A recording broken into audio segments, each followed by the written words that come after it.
Hai,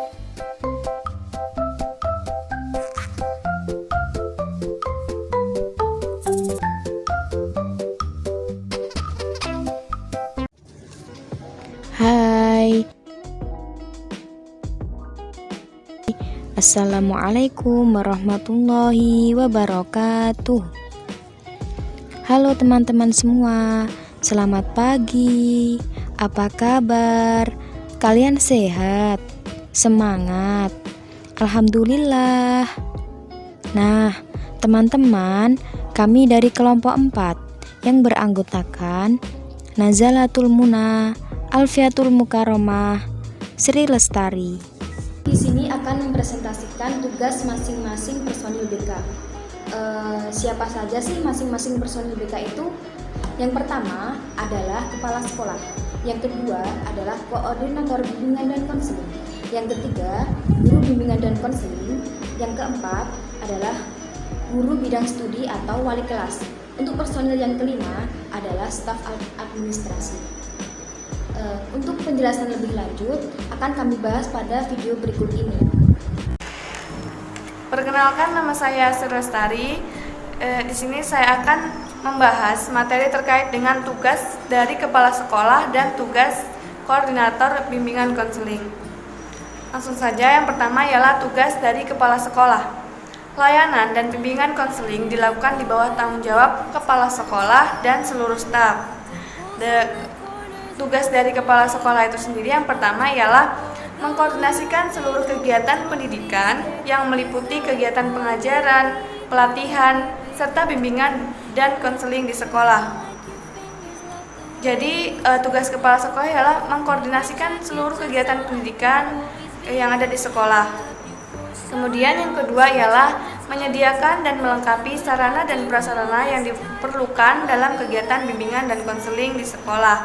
Jadi tugas kepala sekolah yang kedua ialah mempersiapkan atau melengkapi sarana dan prasarana yang dibutuhkan dalam kegiatan bimbingan dan konseling. Kemudian yang ketiga, memberikan kemudahan atas terlaksananya bimbingan dan konseling di sekolah. Jadi kepala sekolah itu mempermudah terlaksananya kegiatan bimbingan konseling di sekolah. Kemudian yang keempat ialah melakukan supervisi terhadap pelaksanaan bimbingan dan konseling di sekolah. Jadi selain memberikan kemudahan atas terlaksananya program bimbingan dan konseling di sekolah, kepala sekolah juga melakukan supervisi terhadap pelaksanaan bimbingan dan konseling. Kemudian yang kelima ialah menetapkan koordinator guru pembimbing yang bertanggung jawab atas koordinasi pelaksanaan bimbingan dan konseling di sekolah. Jadi tugas dari kepala sekolah ya selain dari mensupervisi pelaksanaan bimbingan konseling juga menetapkan koordinator guru pembimbing yang bertanggung jawab atas pelaksanaan bimbingan dan konseling. Dari menetapkan koordinator tersebut juga berdasarkan kesepakatan bersama dengan guru pembimbing tersebut. Kemudian yang keenam ialah membuat surat tugas guru pembimbing dalam proses bimbingan dan konseling pada setiap awal catur bulan. Jadi pada setiap awal catur bulan, tugas kepala sekolah ya membuat surat tugas pembimbing dalam proses bimbingan dan konseling. Kemudian yang ketujuh, menyiapkan surat pernyataan melakukan kegiatan bimbingan dan konseling sebagai bahan usulan angka kredit bagi guru pembimbing. Surat pernyataan ini dilampiri bukti fisik pelaksanaan tugas, mengadakan kerjasama dengan instansi lain seperti perusahaan atau industri, dinas kesehatan, kepolisian, atau para pakar yang terkait dalam pelaksanaan kegiatan bimbingan konseling, seperti contohnya psikolog atau dokter. Kemudian yang kedua ialah tugas dari koordinator bimbingan konseling. Koordinator dan bimbingan konseling merupakan kepala atau pimpinan dari seluruh guru bimbingan konseling yang meliputi yang pertama ialah mengkoordinasikan para guru pembimbing dalam memasyarakatkan pelayanan bimbingan konseling di sekolah. Jadi tugas dari koordinator bimbingan konseling itu mengkoordinasikan guru pembimbing dalam pelayanan bimbingan konseling. Kemudian yang kedua ialah menyusun program bimbingan. Yang ketiga, melaksanakan program bimbingan. Jadi setelah program disusun, kemudian program tersebut dilaksanakan. Dan yang keempat, mengadministrasikan kegiatan dan bimbingan konseling. Yang kelima, melakukan penilaian pelaksanaan program bimbingan konseling.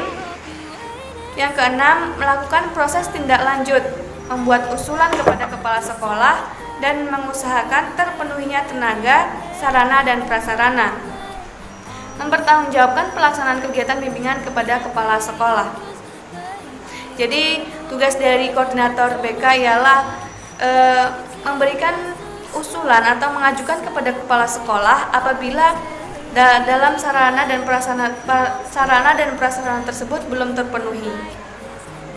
Sekian yang saya sampaikan. Materi selanjutnya akan disampaikan oleh teman saya.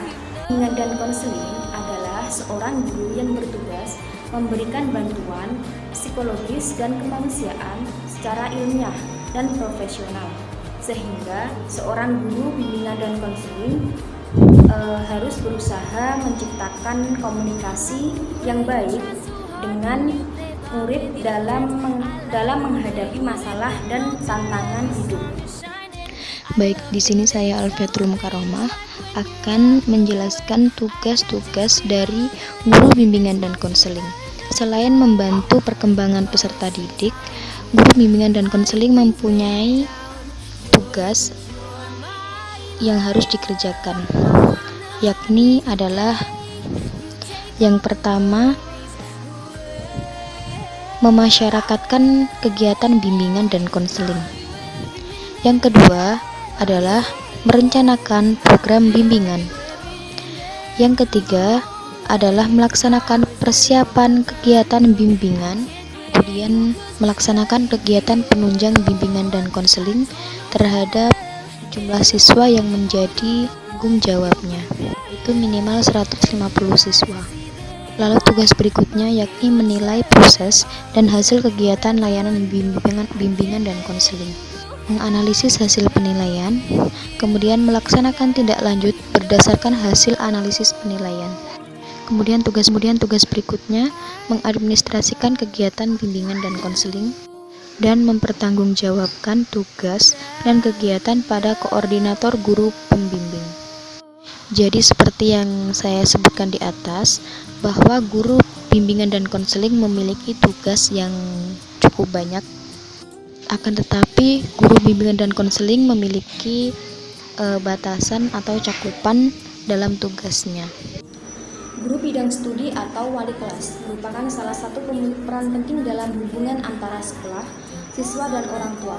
Wali kelas adalah seorang guru yang membantu kepala sekolah untuk membimbing siswa dalam mewujudkan disiplin kelas sebagai manajer dan motivator untuk membangkitkan minat siswa berprestasi.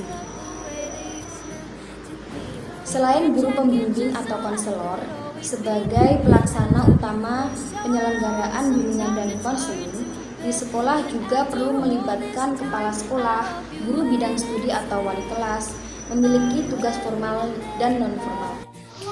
Kemudian saya akan menjelaskan tugas dari guru bidang studi atau wali kelas, yang dimana tugasnya bukan hanya sebagai wali kelas saja atau seorang guru, melainkan juga terjun dalam kegiatan ataupun menjadi konselor, yang dimana selain guru pembimbing atau konselor sebagai pelaksana utama, penyelenggaraan bimbingan dan konseling di sekolah juga perlu melibatkan guru bidang studi. Nah, guru bidang studi sendiri memiliki tugas formal dan non-formal. Untuk tugas formalnya, yakni formal atau tertentu, yakni sebagai berikut. Yang pertama adalah membantu guru pembimbing melaksanakan tugas-tugasnya, khususnya di kelas yang menjadi tanggung jawabnya. Yang kedua, membantu guru mata pelajaran melaksanakan peranannya dalam pelayanan bimbingan dan konseling, khususnya di kelas yang menjadi tanggung jawabnya. Yang ketiga, membantu memberikan kesempatan dan kemudahan bagi siswa, khususnya di kelas yang menjadi tanggung jawabnya, untuk mengikuti atau menjalani layanan dan kegiatan bimbingan dan konseling. Kemudian berpartisipasi aktif dalam kegiatan khusus bimbingan dan konseling seperti konferensi kasus. Tugas yang formal yang terakhir yakni mengalih tangankan siswa yang memerlukan layanan bimbingan dan konseling kepada guru pembimbing. Untuk tugas secara non formal yakni yang pertama adalah peran wali kelas sebagai fasilitator. Yang kedua, peran wali kelas sebagai motivator.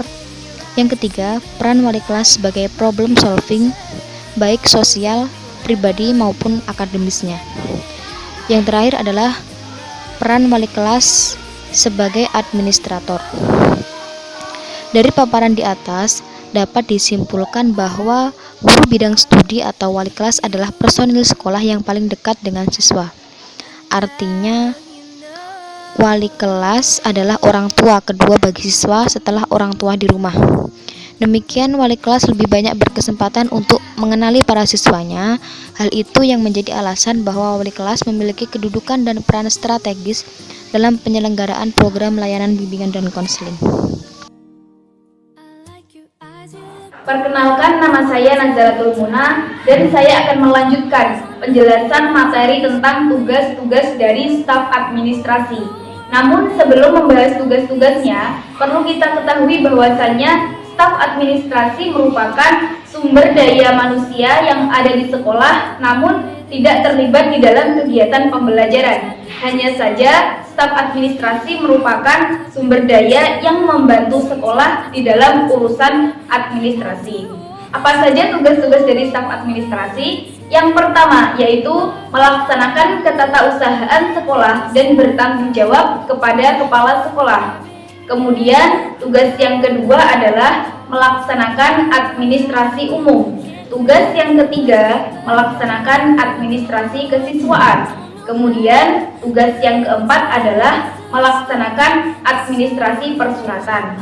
Kemudian tugas yang kelima adalah melaksanakan administrasi keuangan. Kemudian tugas yang keenam adalah melaksanakan administrasi perlengkapan. Untuk tugas yang terakhir yaitu tugas yang ketujuh melaksanakan administrasi laboratorium. Itu tadi, demikian tugas-tugas dari staf administrasi.